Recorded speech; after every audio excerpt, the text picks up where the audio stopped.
Alright. What's up, everybody, and welcome back. We've got a very special series for you today where we are looking at a little bit of a debacle. You can already see the clip on screen that we're going to be starting with. I found this because my buddy messaged me on Discord the other day, and he said, man, I am watching the worst 1 hour game that I've ever seen. And he sent me this clip. Out of this little pocket, and she has to continue to spend energy. Snipe the Oracle, go. No! No! No!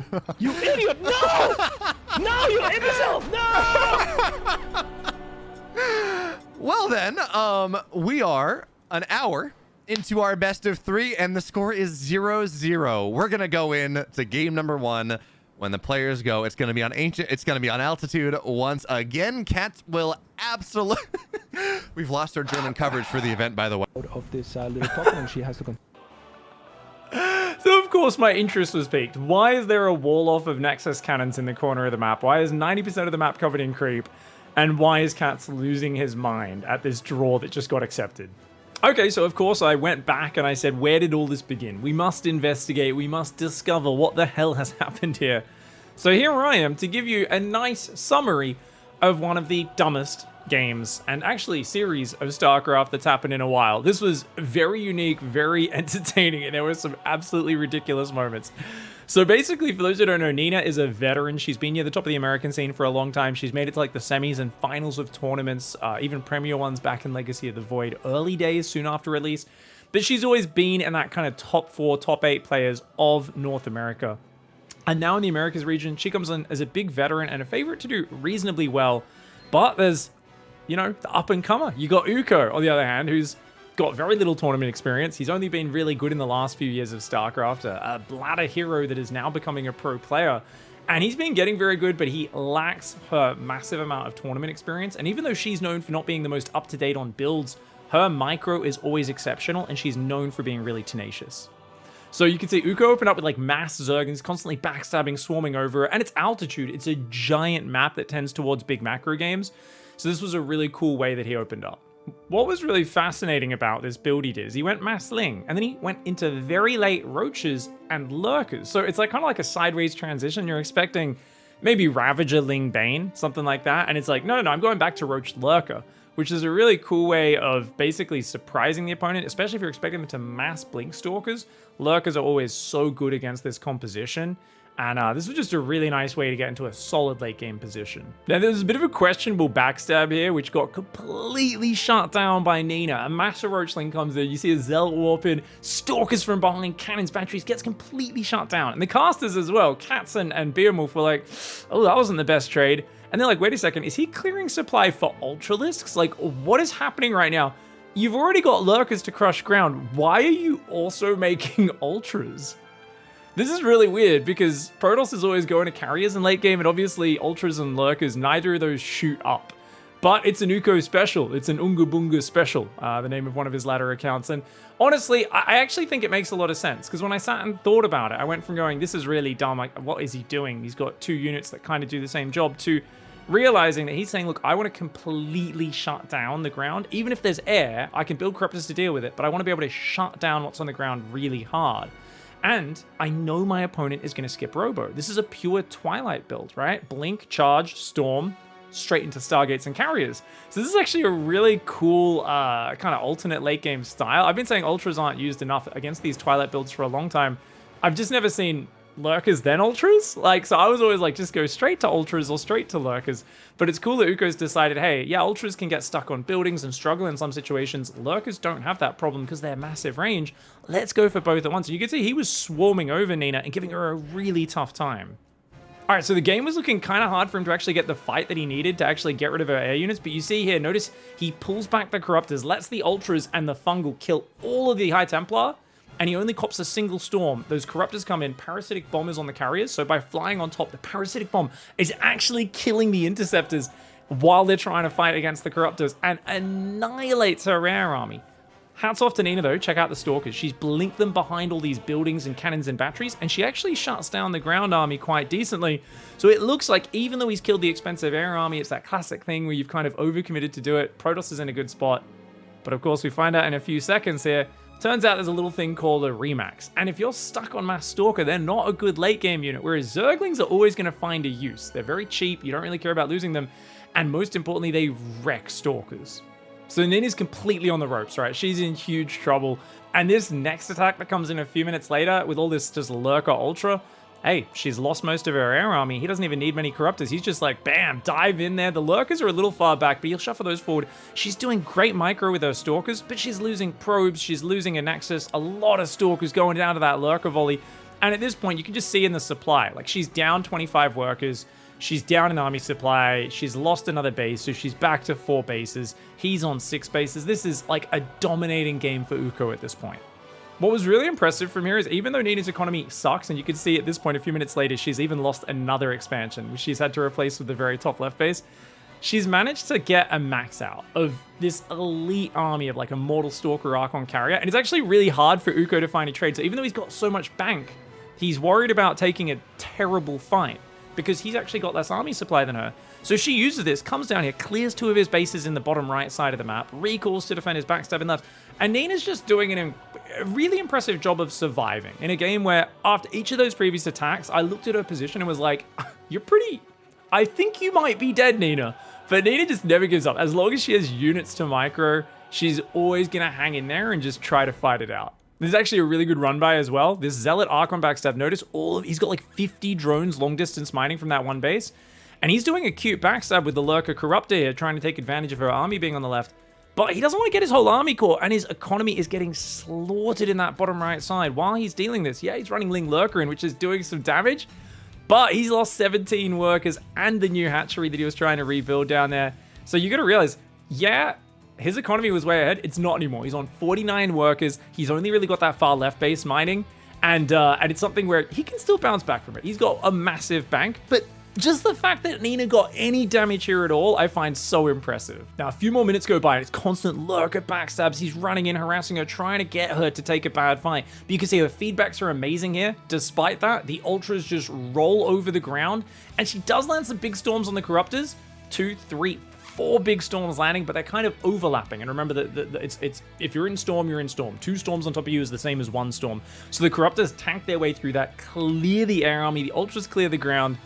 And it seems like, man, after such a hard road, working for so long, and Nina just hanging on like a champ, 25 minutes of grueling ZVP, Ukko's done it. He's got Lurkers in her natural, killing some of her Nexi and production. He's just killed her army, and he's at, like, you know, a massive, massive supply advantage. Like, look at this! Look at this! She tries to chase him out, and he feedbacks a fungal, sorry, all of her High Templar and Oracles. The Oracles might survive, but even Mama goes down, minus 400, minus 400. Look at the supply!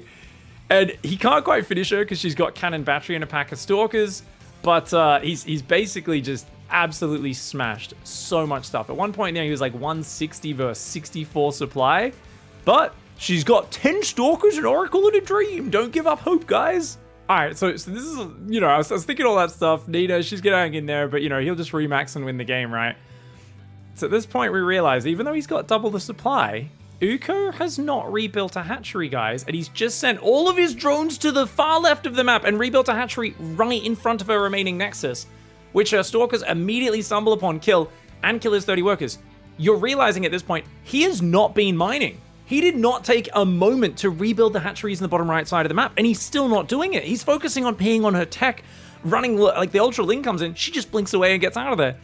And Ukko's had this habit on the ladder for a while where when the game gets scrappy in the late game, he stops droning, rebuilding hatcheries, and sometimes even transferring workers. Sometimes he'll have like 100 workers long distance mining, and he'll build another 10 Zerglings to fight rather than spend that 300 minerals to just build a hatchery and actually have some mining. So she's actually now, with an Oracle and 2 Stalkers, slowly picking off these Lurkers, and he's being forced to migrate his now only 24 workers to a hatchery that he's just started in the bottom right side of the map. And we're starting to see the beginnings of the debacle here is, wait a second, wasn't it like 10 minutes earlier when she sniped those 2 bases in the bottom right? Yes. He never rebuilt those. After the second time when she came in and canceled the hatchery was rebuilding, he just left all of his drones stacked on one base. He was so focused on winning with his army. You could tell as just a less experienced player, he got a bit tense and he forgot about his macro. And now he's like lost a lot of stuff. He's still got an army advantage and she's got next to nothing as well, right? She's got like 1.5 mineral lines maybe in the top left of the map. And her production is even in danger here as he's trying to lure her into lurkers on the low ground, doing all this cute stuff. It's actually the situation where he's finally trying to catch up on his macro now, but Nina's actually got more workers, and if she can keep this production alive in the main, there is hope, a glimmer of hope. Now here it is, guys, 32 minutes, 33 minutes in the game. It's been going for so long, and he has not been able to kill her main. Finally, after like 10 waves of attacks, which she's been defending with anything she can, he's going to clear out her main and take out all of that tech, reset so many pylons, gateways, stargates, fleet beacon, all going down. And Nina, on 35 probes with just the 2 Nexi in the top left, she's trying to take the gold base, is going to have to rebuild all of her pylons and tech from scratch at the 33-minute mark of this game. A few minutes later, Ukko, he's still been sitting on 47 drones. He's decided, I don't want to go too high on workers because there's not that many minerals left on the map, but he's remaxed. He's still got a massive supply advantage. Most of her army's in stalkers with a couple of carriers, which she's got plenty of corruptors to deal with, and a few High Templar, which ultras are going to smash. So this is the point where Ukko could have A-moved her army, even from one side. If he came from 2 sides, it would have been even easier. But of course, it's that lack of tournament experience. Right now, Nina is playing Survival Simulator. She's saying, I'm going to stress out this less experienced opponent. I know I've got so much more pedigree and experience and years under my belt. I'm never going to lose to this new upstart kid, which is, you know, obviously I'm putting words in her mouth, but essentially that's usually the kind of internal monologue you got going as a veteran when you're going up against someone who's got less experience. You're like, I'm just going to make it as hard for them as possible and see if I can force mistakes. And against a less experienced player, you could usually force a lot more mistakes. And you can tell that Ukko in this game, he's got no reference point. He's never played a game like this where 37 minutes there in the top left corner. He doesn't know that he's up 40 supply. He doesn't know that her army is that small. He's probably forgotten to factor in the fact that you killed all the production in the main. She couldn't build for the last few minutes. She's been spending all of the money she's been mining on rebuilding infrastructure. Meanwhile, you were building just army. So you should know you have a massive army advantage here. You know, you should know you have the ability to crush. But instead, he starts doing backstabs. Now, this one's actually not too bad, right? Gets in, starts taking out some buildings, some infrastructure, which all she has to rebuild pretty much everything that he takes out here. The problem is that as long as she doesn't take critical damage, if she can once again max out on a near perfect army, this game is still playable. You can see the aftermath of that first attack actually cleared a lot out of this main base. What I don't like is he goes for the exact same move again. So here it is about 3 minutes later in the game. She's pressuring in the south, so he pulls most of his Ultra Corruptor there, and he goes again on the top. Now, she's built a lot of cannons. She's got Tempest, so this is already, and it's fully walled off, not that efficient, and her army's right there. So his lurkers are getting caught out. He's actually losing way more units for less damage. If he dove in the south at the same time, maybe with the Ultra Corruptor Infestor and maybe caught some of those units on the retreat, this could have worked out. But beautiful moves by Nina. And she loses some Stalkers, but I think she's getting really impressive trades, and she's just making Ukko's life difficult. He's afraid to attack front on into her. And she's starting to realize that at this stage. She's realizing that, hey, I could just keep hanging on here, and I could keep mining out these couple of resources that are left, and we could try to do something. Now, this realization culminates in Nina building the wall. The wall that we saw from the clip at the start. She builds Nexi because she has excess minerals and no gas. She's like, what's a tanky thing I can just put in front to give vision and block? And you can tell Ukko's surrounded her base in creep. He's mined out pretty much the entire map at this point. They both have. You can see their income is static here at the 53-minute mark. And we're basically now hitting this point where he's looking at her defenses. He's setting these changelings in, and he's going, how do I break this? Like, I have 16,000 resources in the bank, but keep in mind, it's mostly minerals, not that much gas, number one. Number two, how do you deal with it? Now, she is so broke, she's not even maxed out. So she's down 20 army supply, and she doesn't even have enough gas to rebuild an oracle.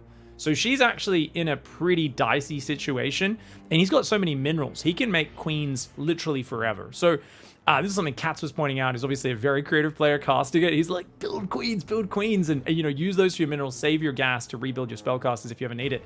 But notice the oracles, whenever they revelate units, the Tempests potentially could come forward and snipe off those things. Now, he's trying to use Infestors to catch the High Templar. 3 fungals will kill the High Templar. So he's going to go for the 3rd fungal here. Nina's too quick.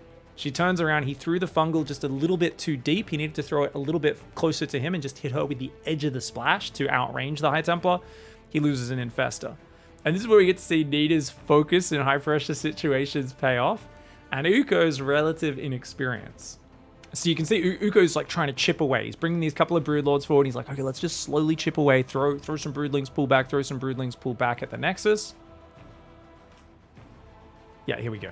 So he starts doing that. He's got the Vipers and the Infestor waiting. But look, she gets the Revelation down. And that's what you got to watch out for. Because the moment Revelation's down, he has a massive range advantage. She's trying to go forward with the Vipers to scare off the Tempests. But then the Templar can always do feedback in that scenario. So you can see, yeah, he kills a Nexus, but he's losing Broodlords. He's getting units picked off. So it's very scary to commit in like that. And look at this. He tries to morph some Broodlords, but he does it in vision, and he's not far from her territory. And Nina at this point is realizing, hey, wait a second. You're not respecting that Revelation. That white spell gives vision, which means my Tempest can use their full anti-air range. And she starts poking in and out and looking for free pickoffs. And this is Nina just playing the most annoying style ever. But Ukko, you know, a lot of really experienced EVP players would know how to deal with this. He doesn't seem to have the experience at this stage of the game of someone like Cyril, who's obviously a god at this stage, to just kind of methodically know how to pick things away. And notice how she's keeping vision on all of his scary units. Oh, and she gets 2 feedbacks as well. So what he actually needs to do is split up his units. So he needs to put Vipers down here next to where I am, some Vipers up in the top left, and spread out those, burrow the Infestors as well, because she's only got a limited amount of energy, and basically look to come in from a surprising angle. Right now, if a Viper came from the south, he could abduct 2 or 3 of those Tempests and take them out. He could also have his Corruptors split into 2 or 3 squads. So even if she sees some of the Corruptors retreating, he's got another 20 Corruptors hidden that come in from a surprising angle where there's no Revelation to the south or the north. Bam, you kill 2 Tempests, 3 Tempests. She can't replace any of this. If she loses those Tempests, they're all gone, and basically the Broodlords can just chip through. Carriers don't have enough range to deal with them. Likewise, you deal with the Oracles, you get rid of the Revelation, and then the Tempests can't use that long range to shoot and pull back and shoot and pull back. But Ukko is very much balling his whole army up, and he's looking to just catch her not looking, catch her not looking, catch her not looking. She's got nothing to look at. There's no way to distract a Protoss player who has no economy. No, you can't harass her. She's got cannons everywhere. She's in this tight corner of the map. So he's kind of doing this, you know, what you'll see from a lot of players on the ladder is like the micro, they run in when they think you're not looking and they try to grab your stuff. But in this sort of scenario, you need to basically say she can only have so many Revelations out covering so much area. I need to split and use the positioning to like a really advanced level to take advantage. But you can tell, I mean, Ukko's in such high pressure situation. He's an hour in, his brain is probably wore out. He just can't quite figure that out in this scenario. I think this here is one of my favorite parts of this entire late game stalemate. Check out this Infestor. It goes to Neural the Stalker. The Stalker blinks before the tentacle can connect. The Infestor's like, oh, I'm sorry. Oh, I'm sorry. I gotta slow that down. We're gonna slow that down. And you can see right there, the tentacle goes out. And for a fraction of a second, it like extends the whole distance as the game kind of goes, what just happened? And the Infestor goes home and says, I'm sorry, honey, I swear that doesn't normally happen. It's the first time that's happened. I'm sorry. By the way, I should have mentioned actually, guys, obviously Nina's only playing for the draw at this point. She's never going to go out there and kill all of his buildings, but she can basically make it so he can't kill her. And you can see she actually did offer the draw at 57 minutes. And Ukko took a moment to respond, and then he said, no for now. I think I can still win this game. And like Catz and Beowulf who were casting were like, yeah, of course you don't. I mean, you've got so much bank. She's so limited in her tools. If she loses this one last Oracle or a bunch of those Tempests, like she's basically dead for sure. So she's hanging on by a thread. Like, obviously you don't draw here was kind of their whole thing. But you got to remember, they get to see everything. Ukko doesn't know she's completely out of money. In his mind, she might have a few thousand minerals and gas banked up. It might seem like just such an impossibility. So anyway, this went on for a while, and at a certain point, she picked off so many units, and you can see his gas bank was getting really low, and he just felt so panicked and worried, like, I don't think I can win this. Like, I'm just going to throw the game away if I keep bleeding these units out. Go out of this, and it's at that point when Ukko gave up. Energy. Snipe the Oracle. Go. No! No! No! You idiot! No! No, you imbecile! No! Well then, I don't know if I've ever heard a commentator react like that. You can tell, obviously, Catz like was kind of, he's such a creative and analytical player. He would definitely be thinking of all the details you have to do in that scenario to try to win. But, you know, not everyone thinks about the game the same way. When you got the pressure on you, you've been playing for an hour, it is so bloody difficult. But that's got to be the first time I think I've seen a caster kind of call a player an imbecile in the moment. And yet at the same time, I don't think any of us really feel badly for Catz. He was just so clearly kind of rooting for Ukko and being like, come on, you can do this, man. And it was just hard for him to realize that of course, Ukko wasn't able to figure out the details needed. And it was a hard situation. I've got to tell you, you could put me in that game against Nina. I would really struggle, even knowing exactly what I have to achieve, to actually pick off those units with how good she is at microing those spellcasters. Now, for those who don't know, when you draw a game in StarCraft, whether the draw timer happens or you both agree to draw, you have to just replay the same map again. And they played again, opposite spawns, and it was another giant macro game. But Nina wasn't as far behind this time. She never got as far behind. She was ready for his style with the ultras. And you can see here, 25 minutes in, he goes for a little bit of a sloppy engagement where the ultras cannot get through that wall of Immortal Archon, even with some nice blinding clouds and fungals. And the Corruptors aren't able to deal with that many carriers with Psystorm support. So Nina manages to take him out. And an hour and a half into the series, she's up 1-0. For the final game, Ukko said, let's go for broke. He does a delayed Queen Walk, a mass Roach Ravager Zergling attack. But Nina does a beautiful defense. Look at the way she's splitting units on all sides. She kind of abandons the top left, blinks those Stalkers back into her main, and she has Storm finished, as well as a few Immortals and a good pack of Stalkers. And this is just such a good defensive composition for her. She's got the Oracles that are tanking a little bit up against those units as well. And even though this is like a very scary push, and I think it's a great tournament build when players are tired that can just kill them, surprise them, catch them off guard, it wasn't enough to work out here. It looks kind of close at this point, and then like a couple more storms land, these Stalkers move out, she dodges most of the Biles. And you can see that obviously on 3 full bases with all that tech and upgrades, he needs to do more damage. He can't be leaving her with a standing army, but she just absolutely smacks it down and gets a 2-0 victory after playing 3 games and about an hour and 40 minutes of play. What an absolute poop shoot of a series. So at the end of the day, I don't want this to be pooping on Ukko or anything, guys. He has just like literally only been playing the game for a couple of years at a very high level, playing tournaments maybe for the last 2 years as far as I know. And he just doesn't have that experience that Nina does. And ZVP especially, any Zerg out there can attest to how easy it is to throw away advantages or to miss the situation and not understand what to do. And I'm sure he's going to learn from this and do way better the next time he finds himself in the same sort of circumstances. On the other hand, we got to give mad props to Nina for hanging in there. This was such a veteran move to just survive and hang in there and make a game out of this and turn that into a draw. Like, this is one of the greater comebacks of all time. Even though it didn't turn into a win, just turning that into a draw, salvaging that game at all, hats off to you, Nina. That was very impressive. I think the really huge thing that hurt Ukko at the end of the day was the lack of re-expanding and moving those drones. And when he did, trying to take that top left base, losing 20 drones and the hatchery that he just started was such a disaster. So I think it's really hard with Nina because she's so good with her movement and micro. I often have the same thing where I kind of freeze up when I play against her historically. But I think you just got to remember to like just keep taking 5-10 seconds to go move your drones to new bases, keep taking new expansions over and over and over again. And the more you play against someone who's as active and good with their map control as Nina, the better you get at maintaining that, like remembering to monitor all parts of the game at once and not kind of tunnel visioning in on one thing. I think once Ukko learns from this and develops those skills, he's going to become a much bigger force in the American scene, so definitely got my eyes peeled on him. Unfortunately, both players are out of the regionals, as Nina, even if she did win that game, I think she lost the next one, even if she won the next one, it turned out that all the players that got through actually had a positive 3-2 scoreline in the Americas, so bad luck for Nina and Ukko. But I hope you enjoyed this just disaster of a game. It was fun, it was weird, it was surprising. So many points I thought Ukko had won it, and Nina just found a way to basically make us surprised. And that's what I love in StarCraft is, you know, even after all these years, I'm still shocked and surprised by the outcome of some of these matches. Well, that's about it, guys. Hope you enjoyed learning about this series if you didn't catch it live. And thanks so much for watching.